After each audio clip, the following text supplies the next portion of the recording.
Life in Gaza as it is most mornings. Prayers for the dead.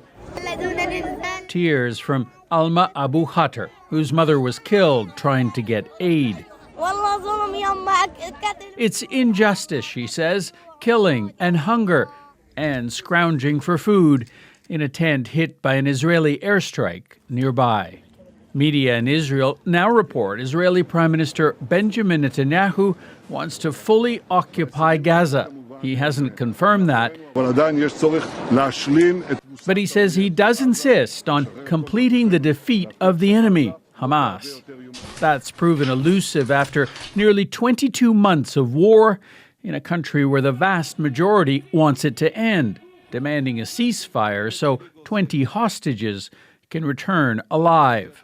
And almost 600 former Israeli military and security officials are petitioning Washington to stop the fighting. This war is not a just war. It is against the will of the Israeli people. We are responsible to a humanitarian disaster in Gaza. We are killing innocent people. A video from the weekend shows Palestinians running from gunfire near an aid distribution site. Israel denies its soldiers aim at civilians and insists it's helping them. Israel facilitating huge amounts of aid into Gaza. No other country acts this way in war. Israel has allowed Canada and others to drop aid into Gaza. Some 10,000 kilos from a Canadian Forces plane on Monday. But aid groups say airdrops alone are inefficient and insufficient, especially if Israel intends to expand the war even further. Sasha Petrusek, CBC News, Toronto. For more, let's bring in Oral Brown, a professor of international relations and political science at the University of Toronto. Professor, I'm interested, first of all, in your reaction to these multiple reports out of Israel today that Prime Minister Netanyahu is set to order a full occupation of Gaza. What do you make of that strategy?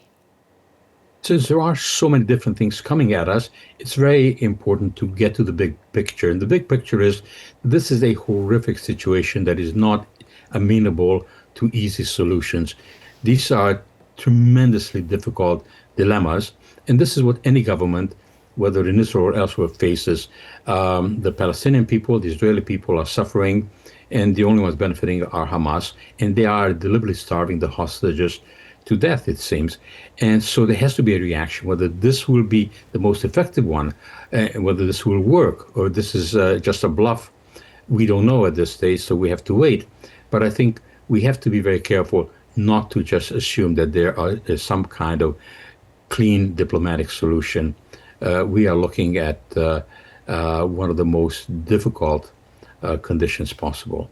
It seems like there's growing pressure within Israel not to take over Gaza, and yet from Netanyahu's right-wing coalition partners, the push continues for him to do that, very much so. How is he balancing these two pressures? Netanyahu has lost a great deal of credibility, even though he has been in power for a long time. But even the opposition, which would like to have this war stopped as soon as possible, and is very reluctant to see a military takeover of Gaza, believes that at some point or another they have to remove Hamas. And the Arab League itself has said that Hamas has to disarm, but Hamas has no intention of doing that. So it's hard to see who has a clean, effective solution. And this turmoil on the ground, and of course internationally, this is very controversial and very risky. And finally, last few seconds, what are you watching from the U.S.? What role is the Trump administration playing at this point?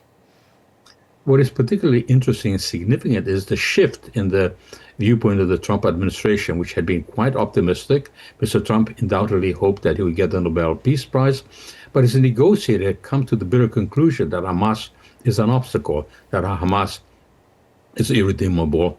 And this is why Mr. Trump now is saying that he's leaving it up to the Israelis. He just wants to get more food in. That is being done. But the problem of bringing peace to the Middle East, that remains.